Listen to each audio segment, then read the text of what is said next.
istiqomah dengan kegiatan ini dan mendapatkan keberkahan dari Allah dan dapat mempermudah timbangan amal soleh kita kelak di alam akhirat. Amin Allahumma amin. Ibu bapak hadirin sekalian yang saya hormati, mari kita lanjutkan. Bismillahirrahmanirrahim.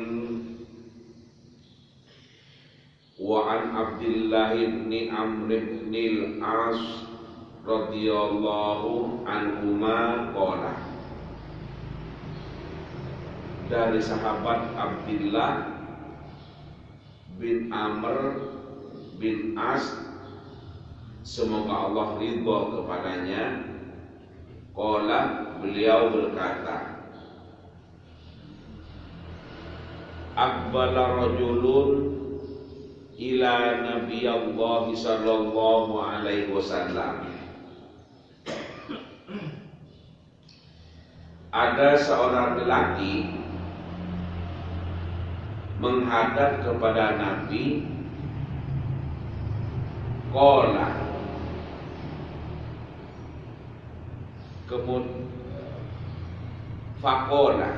Fakola, kemudian seorang laki-laki itu berkata.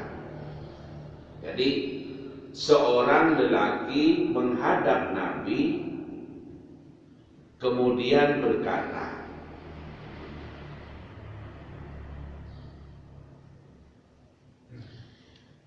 ubayyi'uka 'alal hijri wal jihadi.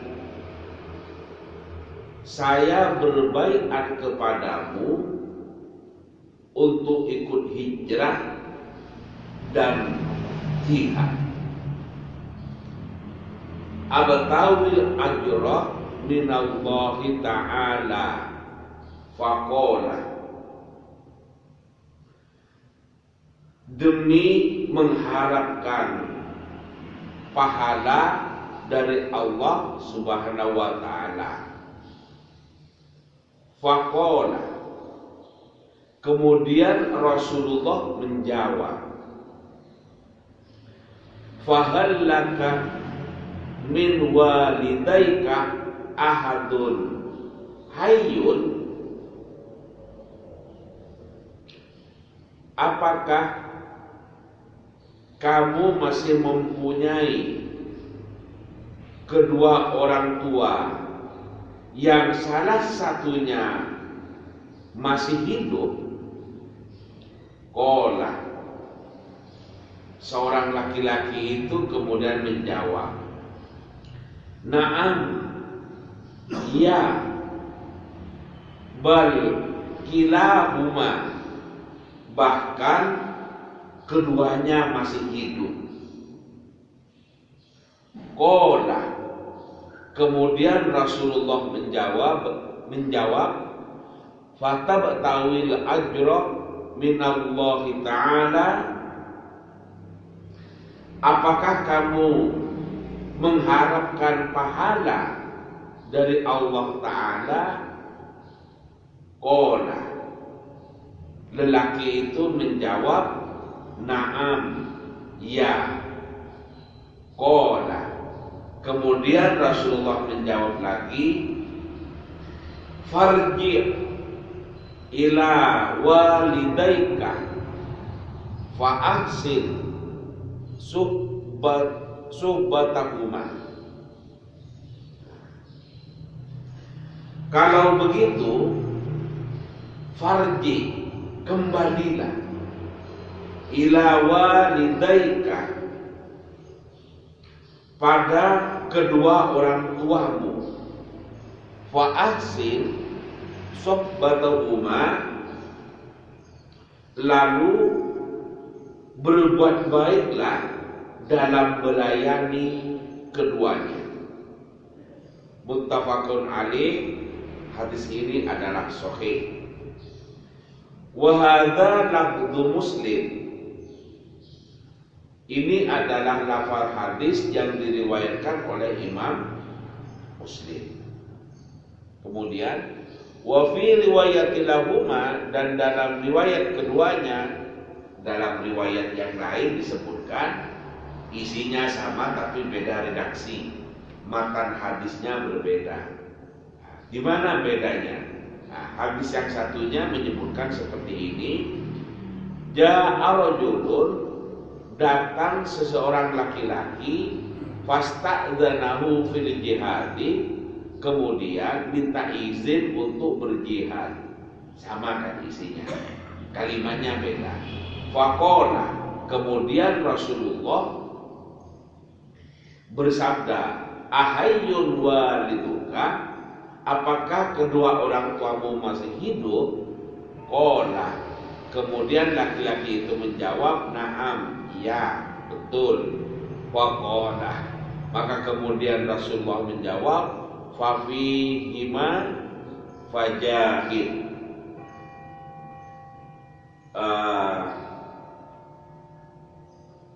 berjihadlah dengan berbuat baik dan memuliakan keduanya. Jadi redaksi hadisnya, kalimat hadisnya berbeda, maksudnya adalah sama. Bapak Ibu hadirin sekalian yang saya hormati, saya memberikan makna global. Satu ketika ada seorang laki-laki menghadap kepada Rasulullah. Kemudian laki-laki ini matur kepada Rasulullah, wahai Rasulullah, saya telah berbaiat kepadamu, berjanji, mengikat janji kepada Rasulullah, berbaiat bahwa saya akan melakukan hijrah dan jihad. Yang ini saya lakukan semata ingin mengharapkan pahala dari Allah. Kemudian Rasulullah bertanya, apakah kamu lakukan itu semata karena Allah, ingin mengharapkan pahala dari Allah? Orang itu menjawab, iya betul ya Rasul. Maka kemudian Rasulullah bertanya, apakah kamu masih memiliki kedua orang tua yang salah satunya masih hidup? Laki-laki ini menjawab, iya, saya memiliki kedua orang tua, bahkan kedua-duanya masih sama-sama hidup. Tasik suka.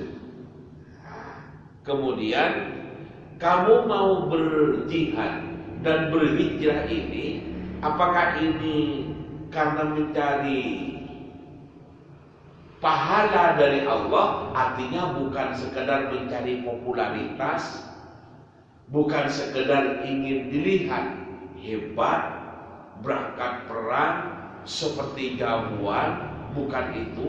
Apakah kamu ini mau melakukan jihad dan hijrah itu karena ingin mengharapkan pahala dari Allah? Pertanyaan Rasulullah. Qala na'am, iya betul ya Rasul. Kemudian Rasulullah menjawab lagi, pulanglah kamu, kembalilah ke orang tuamu, dan berbuatlah baik, pergaulilah orang tuamu, perlakukanlah orang tuamu dengan baik, muliakan keduanya, kedua orang tuamu itu. Jadi perlakukanlah dengan baik, pergaulanlah dengan baik, dan muliakan kedua orang tuamu itu. Itu kata Rasulullah. Nah, artinya orang yang sudah berbaiat kepada Rasulullah untuk berjanji akan berangkat perang dan hijrah, Rasulullah kemudian tanya, kamu masih punya orang tua yang salah satunya mungkin masih hidup? Iya ya Rasul, bahkan masih hidup semua. Kalau begitu pulanglah kamu. Pulanglah kamu, rawatlah orang tuamu, perlakukanlah dengan baik, muliakan orang tuamu. Berarti apa? Gak usah jihad. tidak usah hijrah. Nah, itu maksud Rasulullah. Nah, Bapak Ibu hadirin sekalian yang saya hormati, apa yang bisa dipahami dari hadis kita ini? Selain dari pengertian itu tadi, maka ini sesungguhnya mengandung makna bahwa memuliakan orang tua, ngeladeni orang tua, berbuat baik pada orang tua, ini pahalanya lebih besar daripada berjihad dan hijrah. Ini kan menunjukkan betapa besarnya anak itu berbuat baik kepada kedua orang tua. Sampai pahalanya itu lebih besar daripada berperang. Orang berperang itu kan taruhannya nyawa. Kalau selamat hidup, kalau tidak selamat mati. Itu orang yang berjuang, yang taruhannya adalah jiwa dan raga, itu masih lebih besar pahalanya orang yang merawat orang tua. Karena itu maka betapa besarnya anak itu pahalanya jika dengan ikhlas merawat orang tua, bahkan kebesaran pahalanya, fadilah atau keutamaan pahalanya itu lebih besar daripada berperang di jalan Allah. Ini betapa luar biasanya kita memuliakan orang tua. Itu yang pertama. Kemudian yang kedua,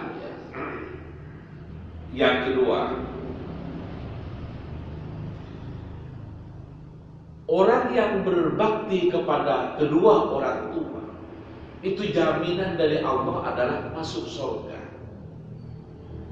Bahkan dalam sebuah hadis itu disebutkan oleh Rasulullah, al-jannatu tahta aqdamil ummahat. Surga itu berada di bawah telapak kaki ibu. Bukan berarti ibu itu suruh duduk, diangkat kakinya, aku pengen telok surga bu. Ya tidak. Itu maksudnya adalah betapa surga itu adalah sangat bergantung kepada ridhonya orang tua. Sampai digambarkan oleh Rasulullah, surga itu berada di bawah telapak kaki sang ibu. Karena itu Rasulullah pernah menyebutkan ridallahu fi ridal walidain wa suqullah fi suqtil walidain. Ridhonya Allah itu tergantung kepada ridhonya kedua orang tua. Dan murkanya Allah adalah juga bergantung kepada murkanya kedua orang tua.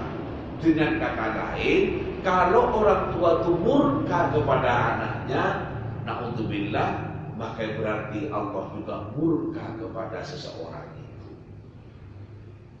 Karena itu, ayo kita ajari anak-anak kita, cucu-cucu kita, agar menjadi anak yang berbakti kepada kedua orang tua. Karena bakti kepada orang tua adalah menjadi pintu atau menjadi jalan menuju ke surga.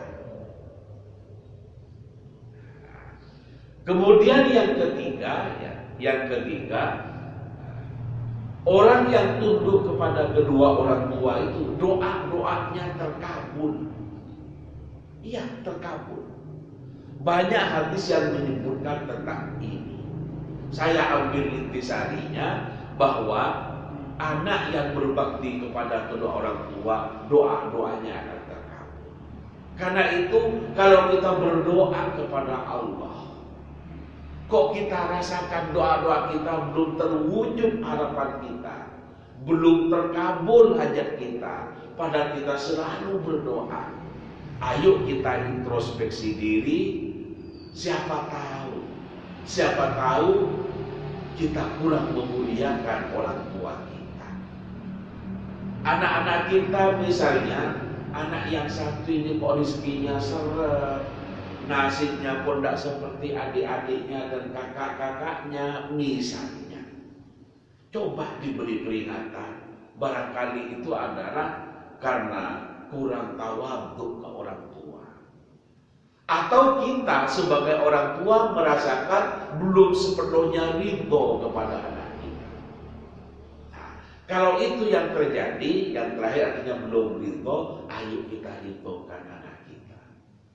Saya juga sering mendengar ucapan dari ibu, aku ridho kepadamu nak, saya maafkan semua kesalahanmu nak.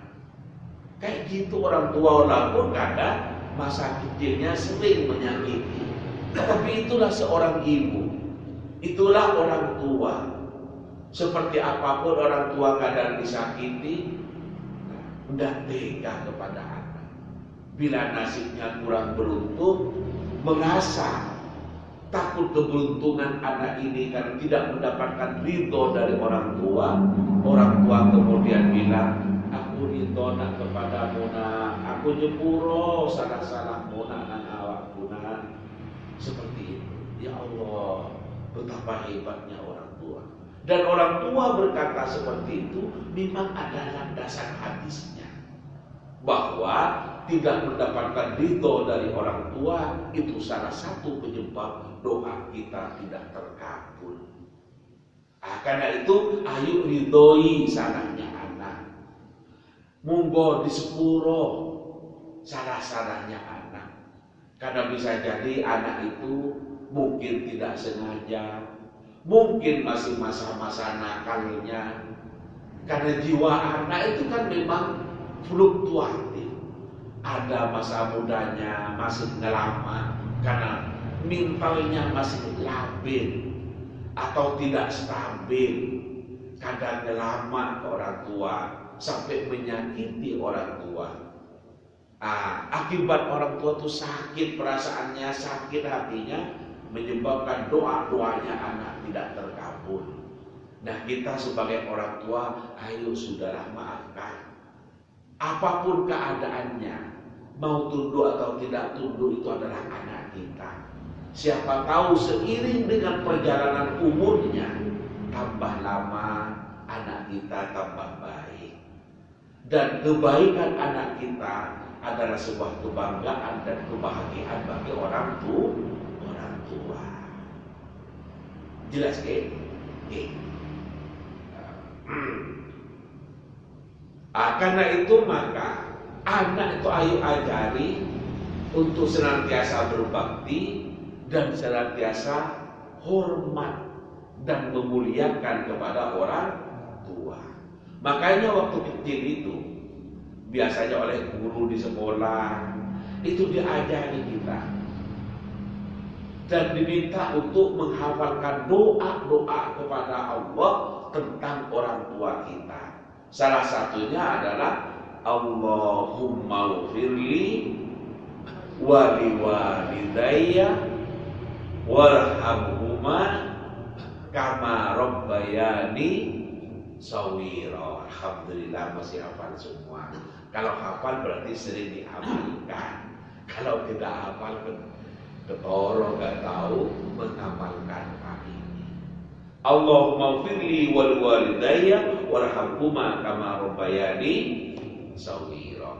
Allahumma Gusti, wahai Allah, ighfirli, ampunilah dosa kami, wali walidayya, dan dosa kedua orang tua kami, warhamhuma, dan sayangi kedua orang tua kami, kama rabbayani shaghira, sebagaimana kedua orang tua kami menyayangi kami pada waktu kecil.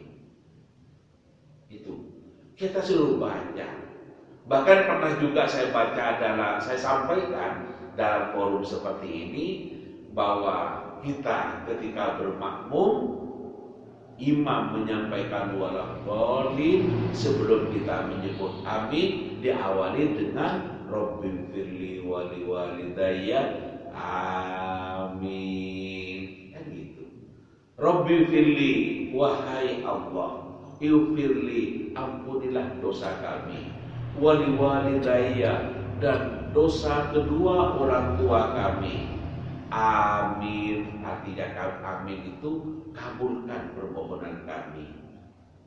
Itu. Kalau doa dibaca dalam keadaan sholat, saya yakin itu makbul. Dan semestinya seperti itu kita menjadi anak senantiasa mendoakan orang tua. Kita sebagai orang tua bangga punya anak yang senantiasa mendoakan orang tua, bahkan dalam sholatnya pun masih mendoakan. Rabbi firli wal walidayya. Di sini manfaatnya kalau kita mempunyai anak dimengertikan tentang agama. Siapa tahu dosa kita banyak menjadi terampuni karena doa-doa dari anak-anak kita. Ini bangganya kita bisa punya anak yang senantiasa mendoakan orang tua. Nah, anak yang senantiasa mendoakan orang tua itu yang disebut dengan anak yang solihah. Waladun alladzi yad'ulahu, yakni anak yang senantiasa mendoakan kedua orang tua. Jadi kirim tungo atau mendoakan orang tua dan seterusnya tidak selamanya ngundang tetangga bertahlil, tidak selamanya seperti itu. Nah, itu adalah baik, tapi ngundang tetangga tahlilan 1000 hari, 100 hari kan ada biayanya. Membaca doa seperti ini termasuk juga mendoakan. Kalau 1000 hari, 100 hari, 40 hari itu kan juga dua. Satu mendoakan, dua kita bersedekah kepada orang lain, memberi makan, memberi rawon, memberi berkat. Itu kan nilainya nilai sedekah. Anak itu sambil berkata, mudah-mudahan sampai pahalanya kepada ibu saya yang meninggal. Kan gitu. Nah, yang diundang itu habis makan rawon, dapat berkat, sambil salim, terkabul hajati. Nggih, matur suwun. Monggo li, monggo. Nah, doanya kan gitu, mudah-mudahan diampuni. Nah, keinginan orang tuanya diampuni itulah kata jamaahnya, muka-muka terkabul hajati. Nggih, amin, matur suwun. Monggo, Pak, monggo gitu. Nah, itu bahasa rakyat memang seperti itu. Muka-muka terkabul hajati, nggih, amin. Ibu bapak hadir sekalian yang saya hormati, itu yang pertama dari pemahaman hadis ini. Yang kedua, muncul pertanyaan, kenapa sih kok kita itu harus hormat kepada orang tua? Lah betul. Mengapa kita harus memuliakan orang tua? Nah, jawabannya adalah yang pertama itu karena perintah Allah. Saya ulangi, jawabannya adalah karena perintah Allah. Nah, berbakti atau berbuat baik kepada orang tua atau memuliakan orang tua itu dalam bahasa agama disebut birrul walidain. Napa? Birrul walidain. Nah, berbuat baik kepada kedua orang tua. Dalam Al-Quran Allah menyebutkan wabil walidaini ihsana, dan terhadap kedua orang tua hendaklah kamu berbuat baik. Itu Allah yang mengatakan. Bahkan kita berbuat baik itu adalah dalam rangka menjalankan perintah Allah. Nah, orang yang menjalankan perintah Allah pasti mendapatkan pahala, pasti. Nah, karena itu mengapa kita harus memuliakan orang tua? Karena itu adalah perintah Allah. Bukan hanya perintah kiai, bukan hanya perintah ulama atau perintah manusia, Allah yang memerintah. Wa bil walidaini ihsana, dan kepada kedua orang tuamu kata Allah hendaklah kamu berbuat baik.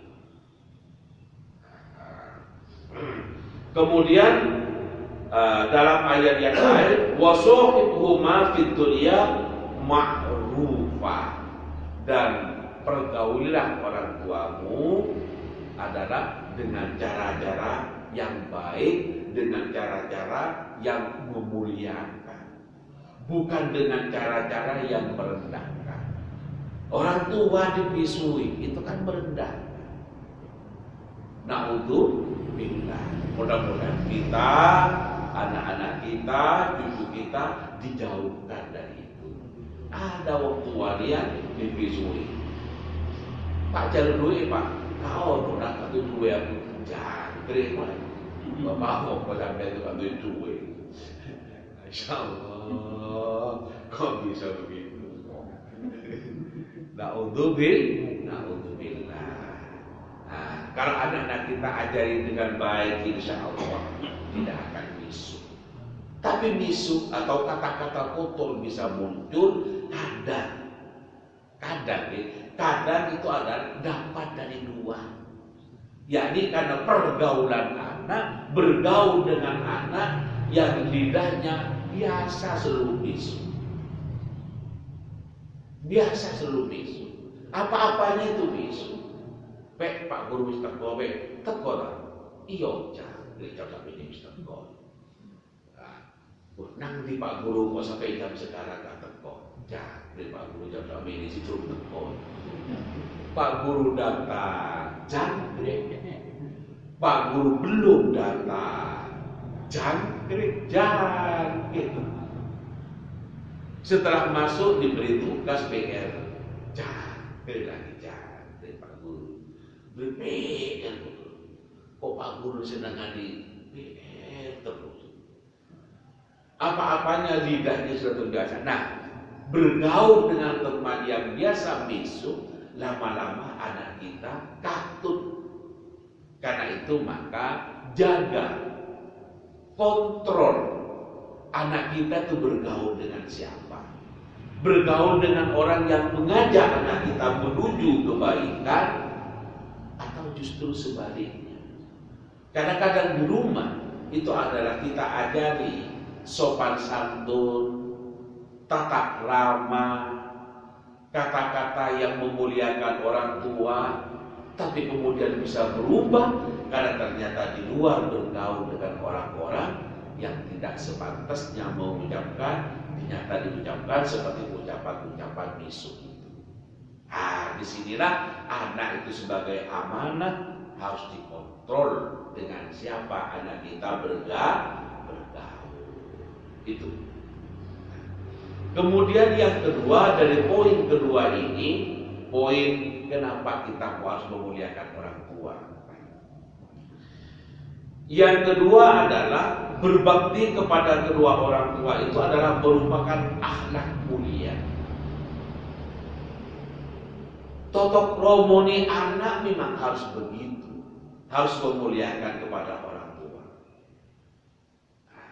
Adab atau kebiasaan orang Jawa juga mengajarkan seperti itu. Banyak falsafah atau peraturan-peraturan kehidupan yang memberikan dorongan agar menjadi anak itu memuliakan kepada orang tua. Kalau falsafahnya orang Madura itu bapak, bebu, rato, guru, rato. Yang dimuliakan pertama kali bapak ibu, baru guru, baru raja. Kita kadang sebaliknya, ketemu gubernur salim, cium tangan, ketemu bapaknya salim aja kadang-kadang. Kadang diposisikan seperti temannya, bes berangkat sekolah bes, cek wayai. Bapaknya kadang dipanggil bro, berangkat bro,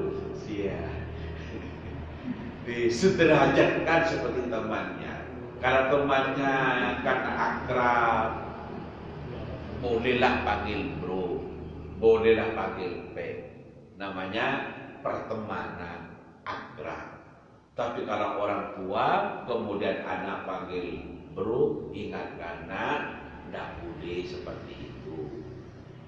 Kok teman-teman saya kok bilang gitu Pak? Ya jangan ikuti temanmu yang tidak baik, ikuti saja bimbingan yang baik. Jangan panggil bro lagi ya ke bapaknya ya. Ya. Kadang anak kecil itu kan mengikuti orang baik. ada adiknya bapak manggil kepada kakaknya, biasa panggil mas, mas.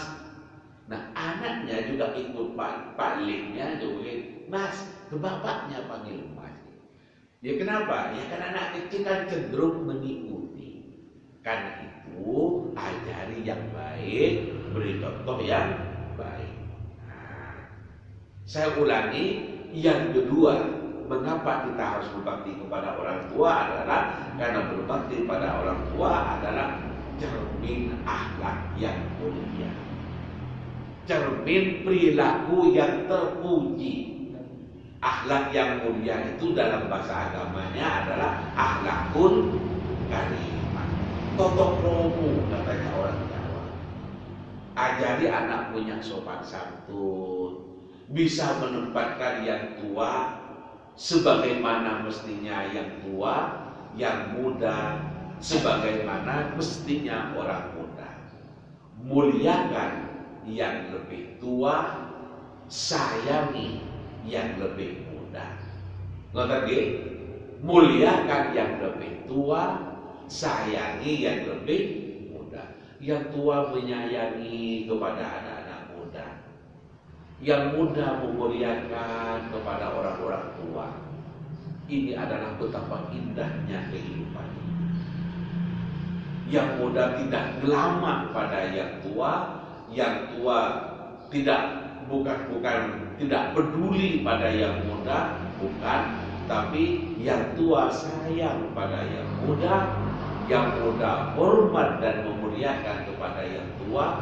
Ini adalah cermin pergaulan sosial yang indah. Ngoten nggih? Bapak Ibu hadirin sekalian yang saya hormati, ini saja yang bisa saya sampaikan ngaji kita dalam kesempatan pagi ini, dengan harapan semoga ada barokah dan manfaatnya. Amin Allahumma amin. Mari kita akhiri dengan doa. Bismillahirrahmanirrahim. Alhamdulillahirabbil alamin. Wassalatu wassalamu ala asyrofil anbiya'i wal mursalin sayyidina Muhammad wa ala alihi wasallam. Alhamdulillahirabbil alamin. Allahumma audina bil ilmi wa zayyinna bil hilmi wa aqimna bil taqwa wa jabbilna bil afi wa tawfana bi husnil khatimah. Allahumma alif baina qulubina wa aslih dzata bainina wa qina subul salam wa najjina min dhulumati an-nur wa jannina wa isma'atuha min al-nar. Rabbana atina fid dunya hasanah wa fil akhirati hasanah wa qina adzabannar. Subhana rabbika rabbil izzati amma yasifun, salamun alal mursalin, walhamdulillahi rabbil alamin. Amin. Al-Fatihah.